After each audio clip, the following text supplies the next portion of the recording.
Hello there. Welcome into a Tuesday edition of the show. So glad to have you, whether you're listening on your radio, streaming the show online at extrasports1300.com, or you've downloaded the Extra Sports 1300 app to do your listening. And that app, which is free to download and free to use, is sponsored by Diversus Health, mental health and well-being for all. If you would like to get in touch with the show, sooner rather than later would be my suggestion, as tonight I have Air Force women's basketball against Portland State, 6 p.m., 740 KVOR, if you are interested. So the number to interact, 719-247-1313. We'll continue the lingering Broncos conversation after their huge win against the Kansas City Chiefs on Sunday, and whether some of what we saw is sustainable for the Denver Broncos, specifically around their quarterback.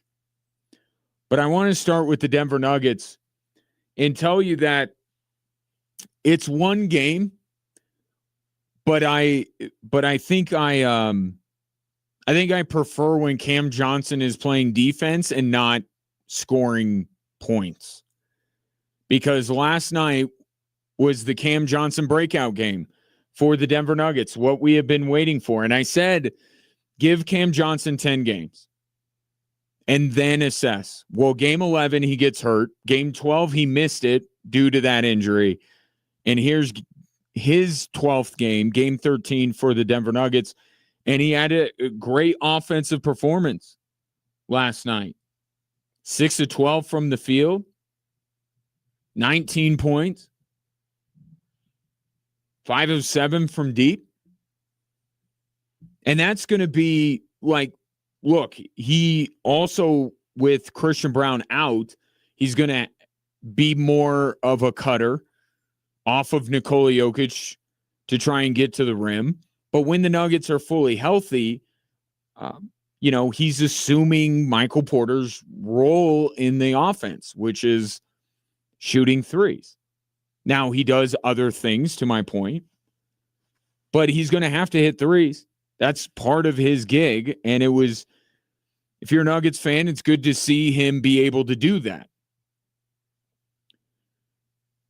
But the result was worse for the Denver Nuggets. In fact, the result was they suffered their first loss at home this season, and the winning streak, I don't even know where it was, between the Avalanche, the Broncos, and the Nuggets at home has come to an end. And it did have to end sometime, didn't it? Didn't think it would be against the Chicago Bulls. But the Nuggets played well offensively. At least their starters did. The bench, it's kind of messed with the bench a little bit. The injuries to Christian Brown and the injury to Cam Johnson, you have to elevate guys from that second unit into the starting five, which weakens your bench. And look, the Nuggets have depth that they have not had in a very long time, but a couple of injuries to starters and it can be sapped quite quickly. Now you're going back to Julian Strawther and Jalen Pickett, and that's not a place where I think that the Nuggets want to go. But injuries force you to do that. And the starting five from an offensive standpoint was overall quite good. The numbers say they were good. But the defense was atrocious. They gave up 130 points to the Chicago Bulls without Kobe White. Here's David Adelman on what went wrong with the Nuggets' usually strong defense. The pick and pop killed us. We just were late on rotations. We tried different things with it. To their credit, they just kept going back there. We tried to shore up. We had some really good possessions in the fourth quarter. That was an issue. And then I just thought them putting their head down. It wasn't like 50 in the paint's not a crazy number. But I thought they were their aggressor most of the game just by the way they played. which is kind of weird to think, given that the Chicago Bulls were on the second night of a back-to-back. They had just played in Utah, but they were coming off of a loss, so quite motivated. Nuggets were coming off of that big win against the Minnesota Timberwolves, and as the saying goes, the most difficult game of a road trip is the first game back at home. And I think that's what you saw last night. As disappointing as that is, there are reasons for it. The bigger thing from last night is Cam Johnson. That's the more significant development. I would expect the Nuggets to lock back in defensively for their next game. But now getting Cam Johnson going, now we can really see, well, I say that, not going to have Christian Brown. It's going to be a while before we see the Nuggets starting five in their totality at full strength. But they're going to need, Cam Johnson to score for them. With no Christian Brown in there. And he's going to have to be the guy that gets to the rim like Christian Brown does. But getting Cam Johnson going, probably only a matter of time, if we're being honest about it. It's not like a guy like that was going to struggle the entirety of the year playing with Nikola Jokic. The guy was going to figure it out. And to David Adelman's point last night, it's not like the looks that Cam Johnson has been getting are bad looks.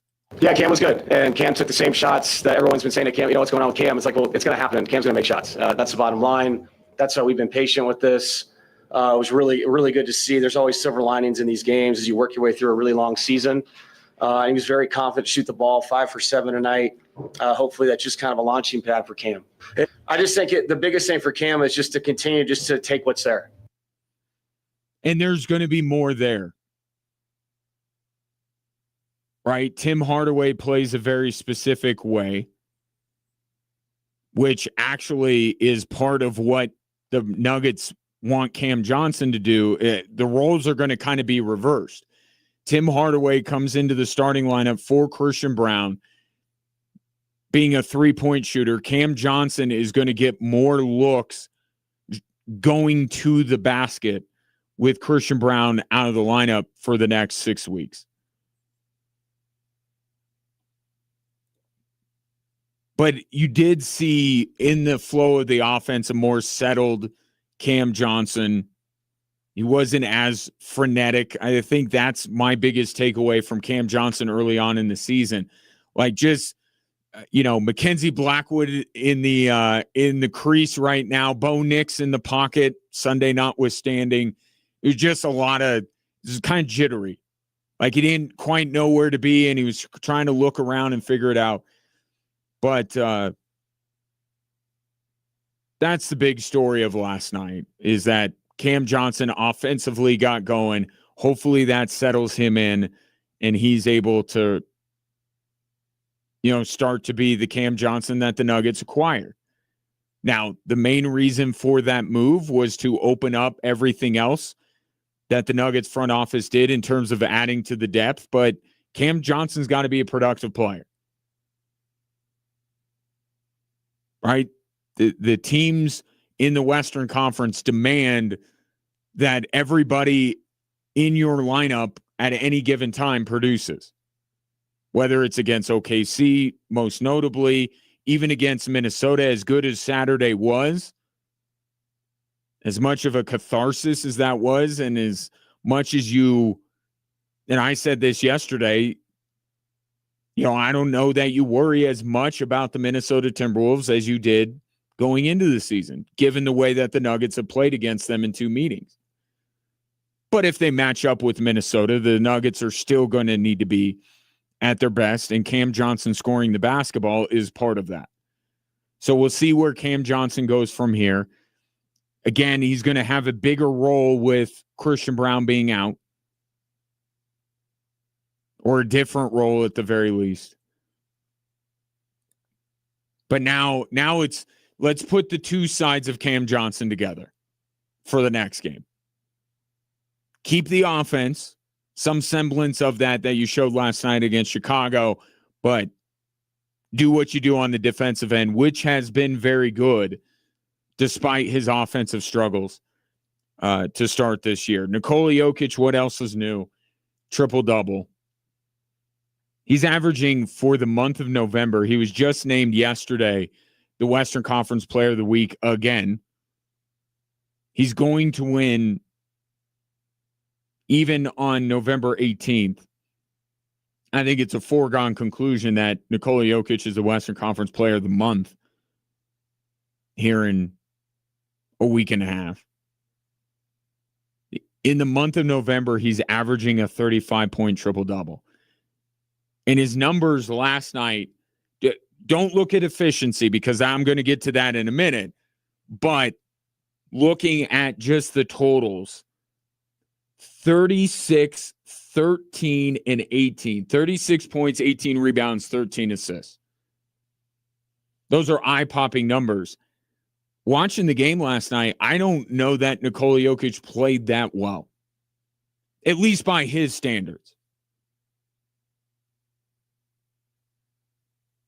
Right? There were some shots that he missed that were quite easy, and he normally makes them.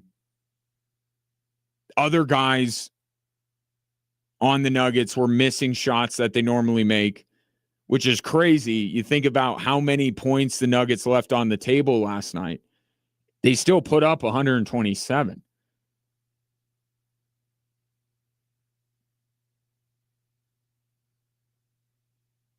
But not a great night overall for the Denver Nuggets, but the Cam Johnson of it all, significant and a good thing for the Denver Nuggets moving forward. Just another, was that kind of the last thing here to cross off the list? You saw Jamal Murray healthy, fit, playing well, the bench, all this kind of stuff. That last piece of the puzzle was just Cam Johnson producing on the offensive end, which he did last night, albeit in a loss. Take your thoughts, 719-24-7, 1313. Coming up next, do the Broncos have the Chiefs spiraling after their win on Sunday?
Breaking news regarding the Colorado Springs Switchbacks.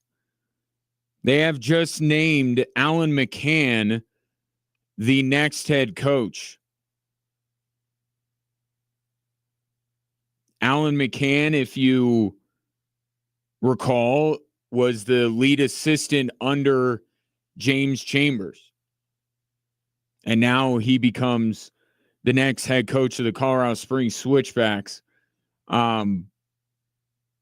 This reminds me a little bit of what we have seen with the Denver Nuggets in terms of the thought process. Because David Adelman was on Michael Malone's staff. And I'm not saying that the things that were going on behind the scenes with the Denver Nuggets are going on behind the scenes with the Colorado Springs Switchbacks. I just make the comparison to say ownership may view some of the systems that are in place as being the right ones.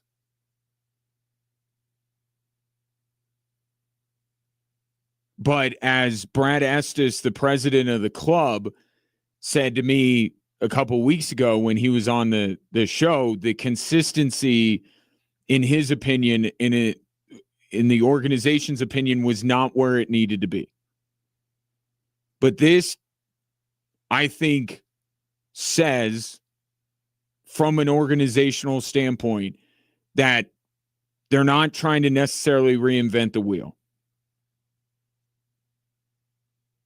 Right? And I think if you're a Switchbacks fan, you can kind of, because I know because I heard from you when the news came down that James Chambers and Stephen Hogan were let go, the reaction of, wait a minute, this club just won a title 2 years ago, made the playoffs this year. As up and down a roller coaster ride as it was, the Switchbacks still found their way into the playoffs. So by essentially promoting Alan McCann to head coach, I think this is the organization saying it's not about reinventing the wheel, throwing the baby out with the bathwater, whatever metaphor you'd like to use. There is enough right with this organization that we want to keep going. And it's not, different circumstances. Brendan Burke left of his own volition to take an assistant job with the Houston Dynamo. But the decision the organization made at that time was, hey, we're not looking for a completely new direction here. We like what Brendan Burke had in place. So they elevated Stephen Hogan, and then they reconfigured the organizational flow chart by moving Stephen Hogan up to the front office, so to speak, and making James Chambers the coach. And now this is them doing a similar thing and saying, we don't need to look far and wide or go far and wide, because Brad Estes said on this program when he was on that they would be casting a wide net. But this, to me, says we don't need a page one rewrite. And that's kind of what Josh Kroenke had said about the Denver Nuggets when he let Michael Malone go, made David Adelman the interim head coach, and then eventually took the interim tag off of him. Now, one of the big differences, obviously, in that situation was that you got a taste of what David Adelman as a head coach would be, and you saw how the team responded, which was positive. And I don't know where Josh Kroenke's head was at the time, but I would guess he had a strong inkling that as long as the team did play well, did respond to David Adelman, that he was always going to be the full-time head coach. We don't have that in this situation. We don't know what's going to be different or how the players are going to respond to Alan McCann, but this is a vote of confidence, at least to some of the systems that were in place. And now I think you got an idea from Brad Estes a couple of weeks ago on this show that even though the results on the field weren't what they wanted them to be, weren't up to their standards, a lot of the things he mentioned were more organizational things, not necessarily this all being about, because let's not forget, Stephen Hogan was let go too.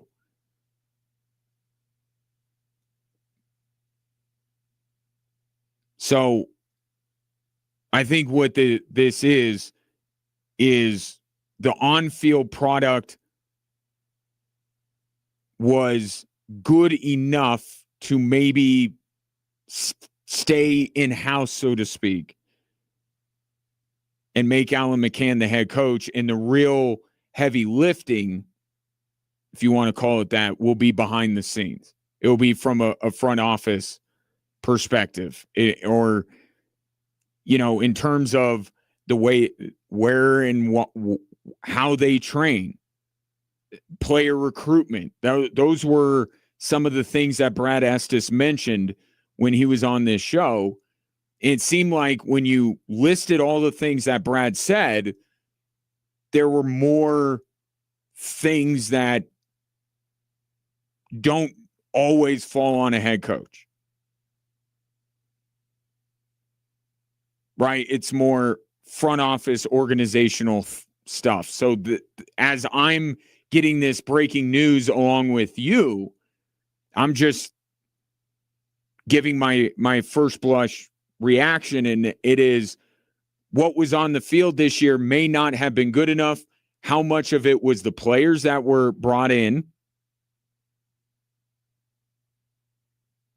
Because this tells me that a lot of what the Switchbacks do, even under James Chambers this past year, while the results weren't what they wanted them to be, there were still some good things happening. And now I think you turn your attention to what kind of a transfer window the Switchbacks are going to have. Who are they going to bring in? Who's in charge of bringing in those people? Is Alan McCann? Because when the team initially made the announcement, they said they were keeping Stephen Hogan's job open. They were not filling that role immediately. So have they decided that they're going to try and find somebody for that position? Is that going to be a collaboration between,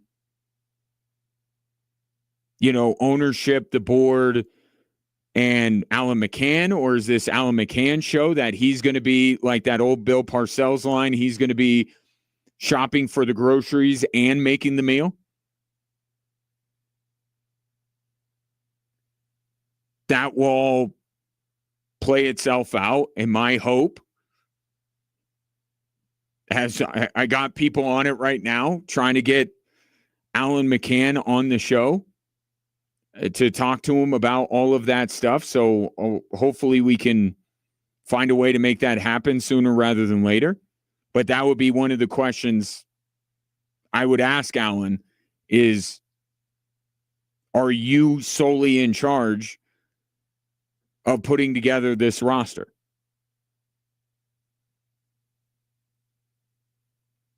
But Alan McCann, top assistant under James Chambers, has now been elevated to the head coaching role with the Colorado Springs Switchbacks. So we go Brendan Burke, to Stephen Hogan to James Chambers, now to Alan McCann.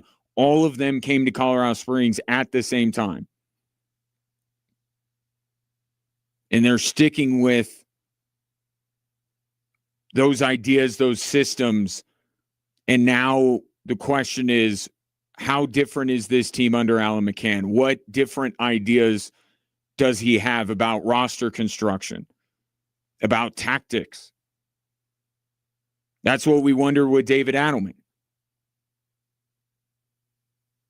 And I think first impressions now carrying over from, and there wasn't enough time when David Adelman took over the gig from Michael Malone for him to really put his stamp on it. Now we're early in the season.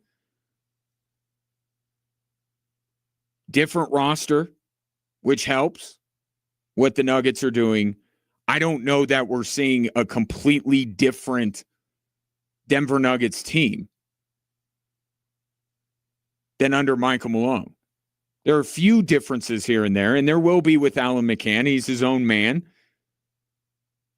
But he is a part of James Chambers' staff this year. So I got to imagine there's more in common between Alan McCann and James Chambers than there is different. And it's the key for the Switchbacks decision makers is what is different. Is that exactly what they're looking for?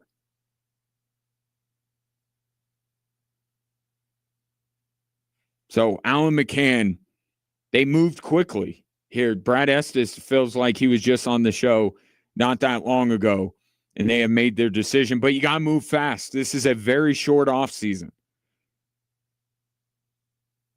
Alan McCann, the next head coach of the Colorado Springs Switchbacks, and of course, we will effort everyone involved to get Alan and at least Alan on the show to pick his brain and what he sees, what needs to be fixed from a personnel standpoint, from a tactics perspective. But I'll tell you, in dealing with Alan, just like dealing with James Chambers and dealing with Stephen Hogan, top class person. Alan's a good dude.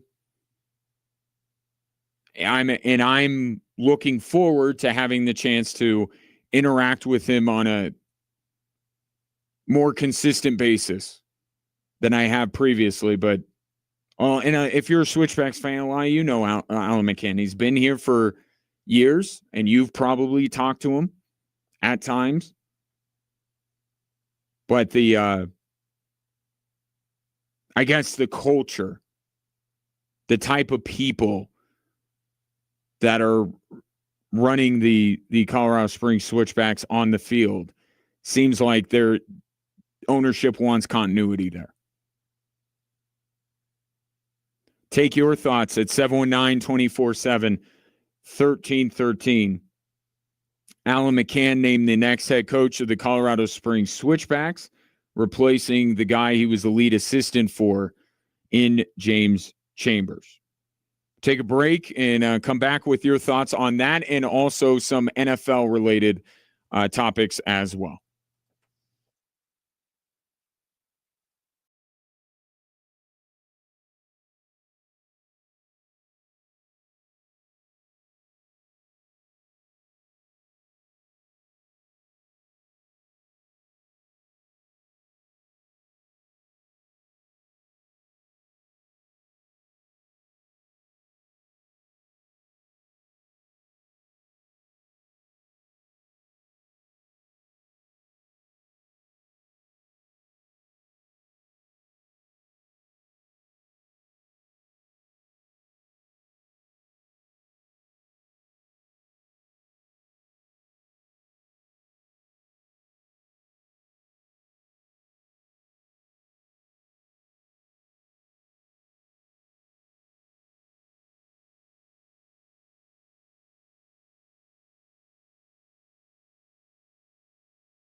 The Colorado Springs Switchbacks have found their next head coach, and they ended up not having to go too far. Alan McCann, the lead assistant under James Chambers this past season, an assistant on the staff, obviously, that won the USL championship a couple of years ago, is now the head coach.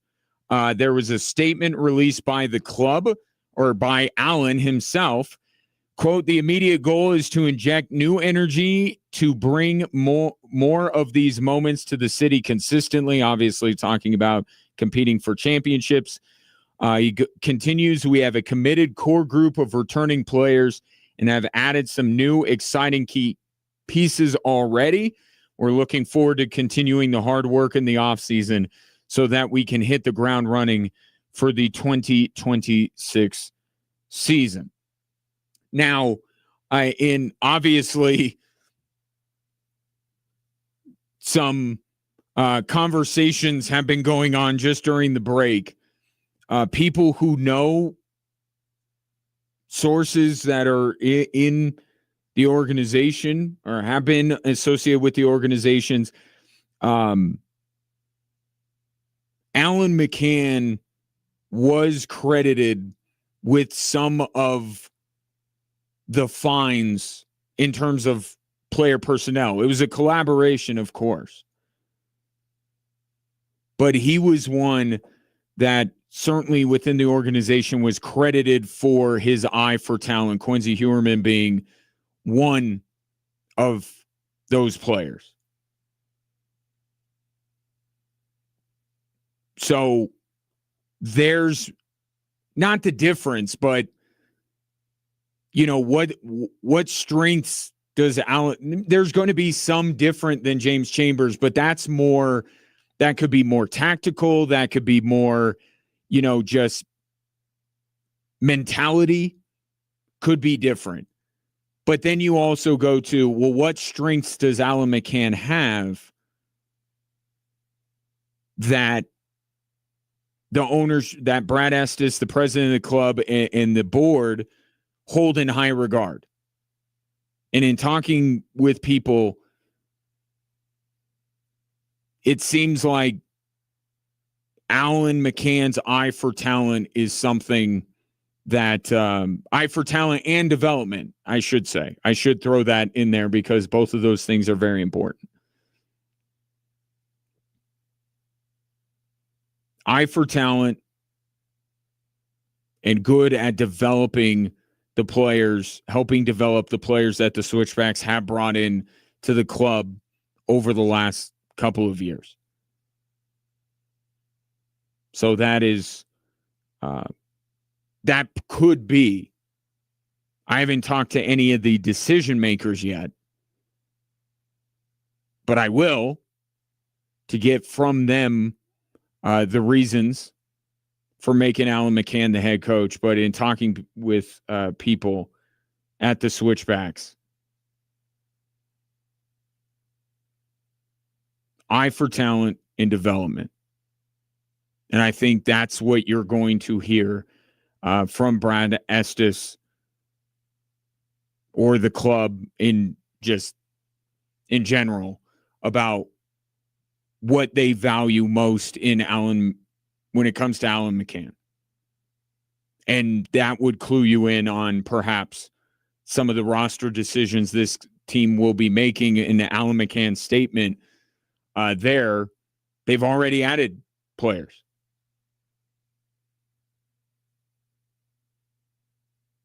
So now the work begins. That first item on the to-do list is checked off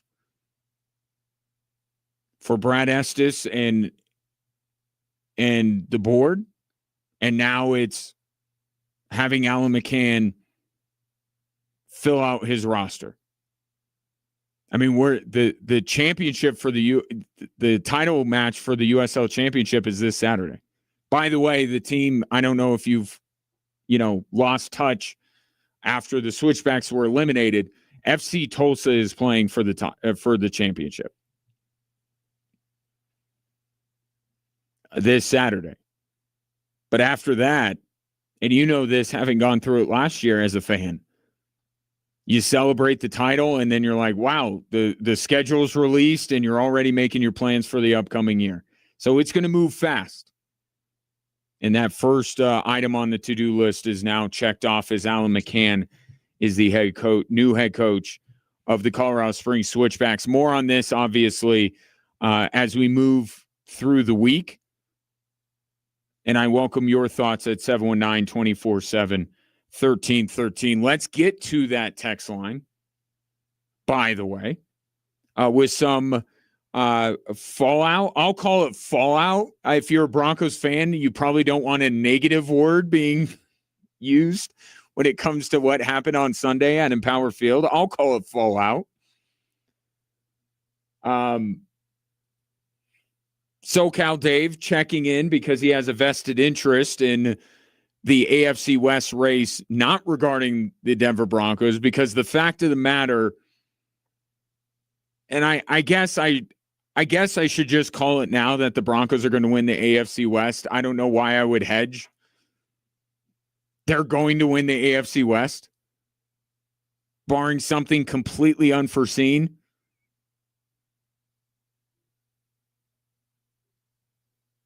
But there are other playoff spots up for grabs.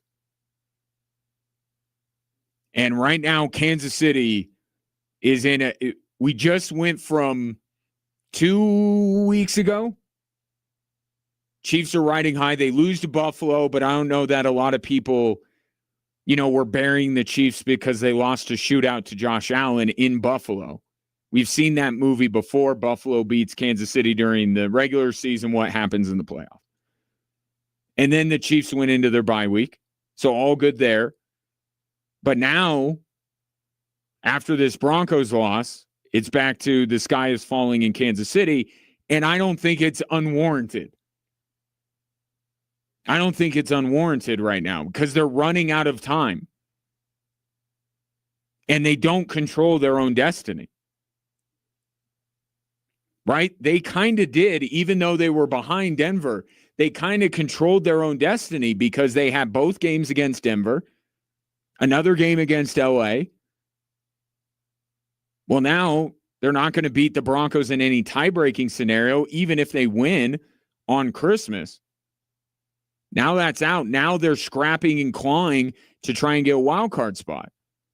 And SoCal Dave asking, who's the wild card team from the AFC West? Chiefs, Bolts, both, or neither? One of them's going to get in for sure. I don't see them both falling out. There's not enough teams in the AFC for all of a sudden the AFC West to have nobody. But the way I'm looking at it, and I think you might be as well, Dave, I think it might be Kansas City or Los Angeles and not both.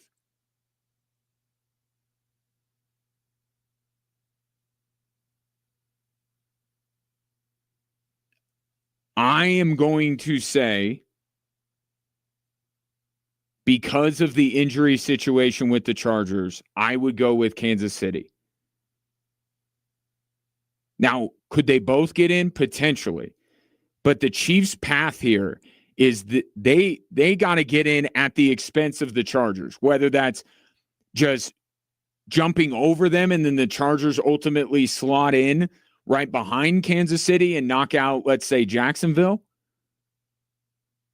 But I think the path for Kansas City, where they need to be looking, not Jacksonville, right? They lost that tiebreaker. They got a scoreboard watch with Jacksonville. If they beat LA, yeah, it doesn't give them a tiebreaker. But then you're talking about the rest of the time, Kansas City's only got to be a game better. And then between, at that point, the Chargers and Jacksonville, who gets the last spot? So I'll say what I feel right now looking at those two teams. I think it's one or the other, and I would lean Kansas City. But Kansas City must beat Indianapolis on Sunday. That is the caveat. If Kansas City does not beat Indianapolis at Arrowhead on Sunday,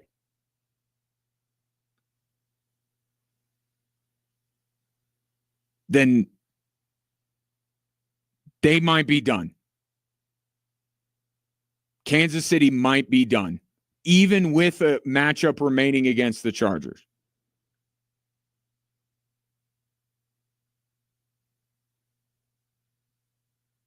But right now, I feel like Kansas City does beat Indy at home, and somehow the desperation level going up from the Denver game, which it should have been high. But now this is even more so because Sunday was more about the division, not about the postseason as a whole. And this is not, look, Kansas City needed that game. They absolutely needed that game. They wanted to win the division. They want the road to the Super Bowl to go through Arrowhead. So it's not like they're like, oh, well, we lost to Denver. No, that's not it at all. And it's made their job more difficult to even get into the postseason by losing that game. So the motivation from Kansas City and how much they need that game, that doesn't change. But I think you're looking at it now of, okay, the playoffs are still a thought, a possibility. The division is not anymore. But if Kansas City does not beat Indy, they're done. They're done. I'll say it right now. If Kansas City does not beat Indianapolis, they are not making the postseason. They must win on Sunday. If they do beat Indy, look at their schedule, and they get Denver, LA specifically. Denver's not really, it's just another home game that they get, which I think is important for them.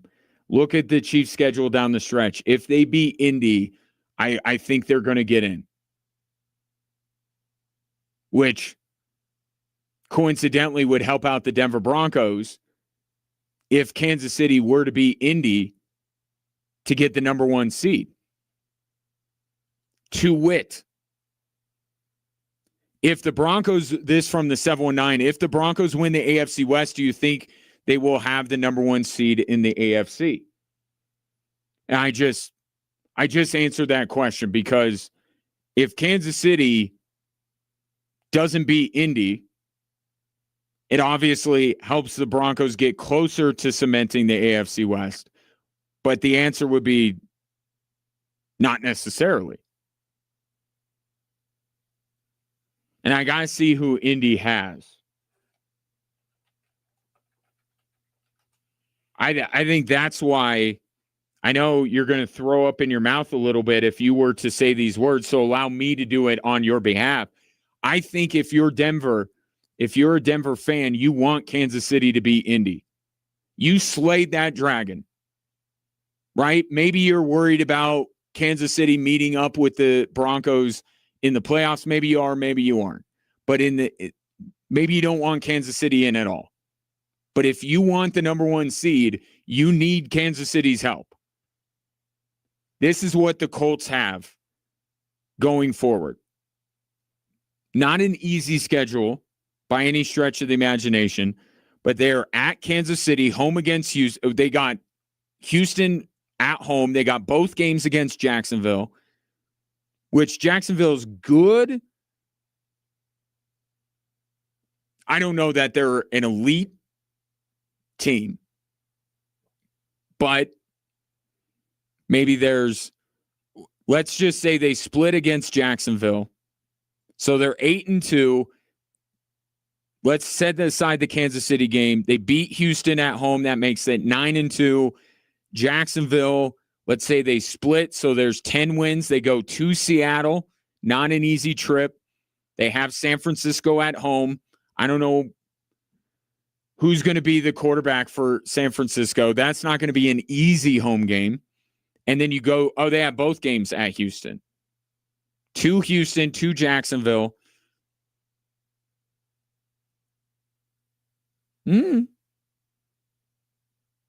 Given the schedule that the Broncos have, I certainly, looking at it now, I think you could say that the Broncos have the easier road. They got Marcus Mariota, the Raiders, the Packers at home, the Jags at home.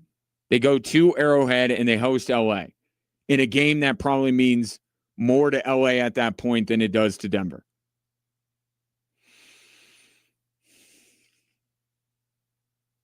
Winning the AFC West does not guarantee that the Broncos get the number 1 seed, but I think the number 1 seed is out there. I think they can get it. But I do think that they should very quietly, not out in public or around any other Broncos fans, should quietly hope for Kansas City to knock off Indianapolis.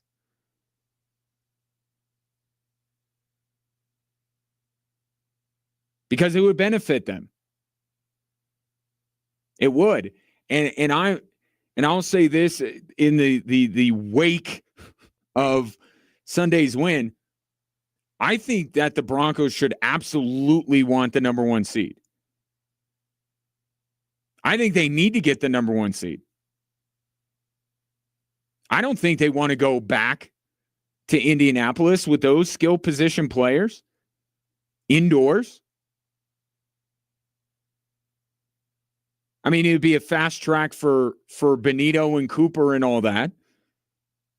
And I don't know that you came away from the Indy game going, oh my goodness, they can't beat the Colts. That's not what it's about. But where do you want Jonathan Taylor and Michael Pittman and Tyler Warren? You want them to play on grass. You want them outdoors. You want them in the elements potentially.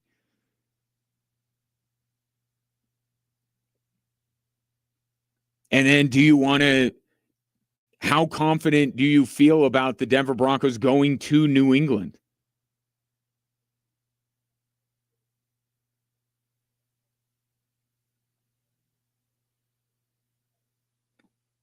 I don't think you'd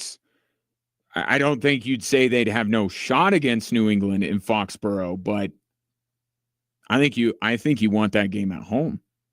You want Drake May dealing with the noise. You know, people might forget, and they got a little taste of it on Sunday. But if you are not aware, Mile High in big games, when the fans don't turn on their quarterback, is absolutely one of the loudest places to play and one of the most difficult places.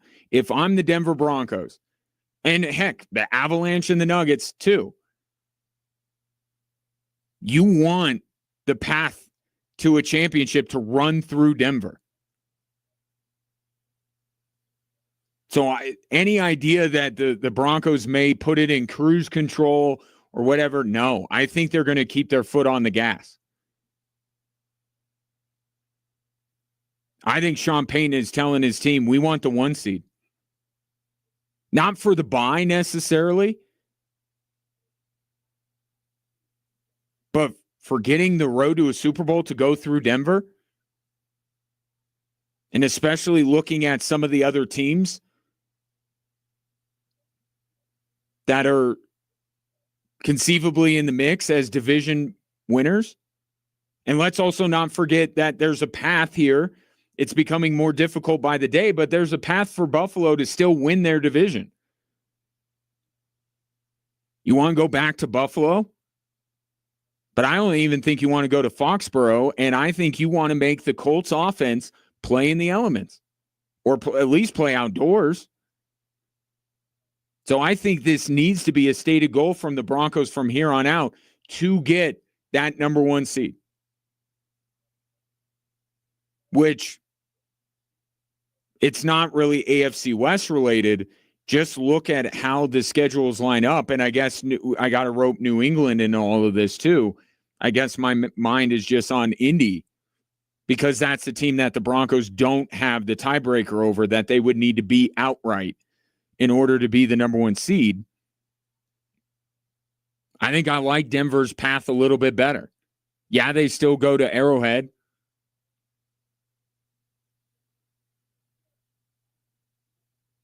But Indy's got more divisional games. The weather's going to start to turn. Indy's going to have to, and I know going to Jacksonville is not going to be But these indoor teams late in the season, you wonder how they're going to hold up. Tom says we won't be rooting for the Chiefs. No way, no how. Okay, fine. It was worth a shot.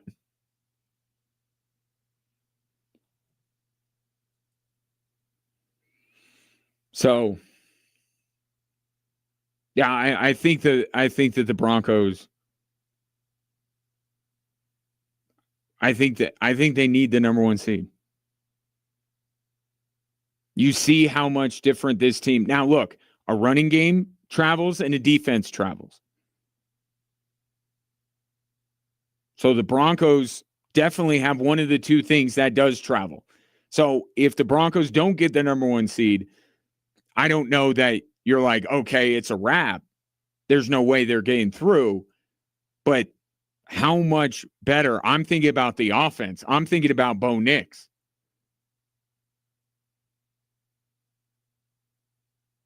And conversely, with making Drake May come to Denver and experience all of that. I have to leave it there. We'll continue this conversation throughout the week. Women's basketball for Air Force against Portland State. I'll be on the call at 6 on KVOR. At 6 o'clock here on Extra Sports 1300. It'll be the Frank Serratori show. And I will talk to you tomorrow.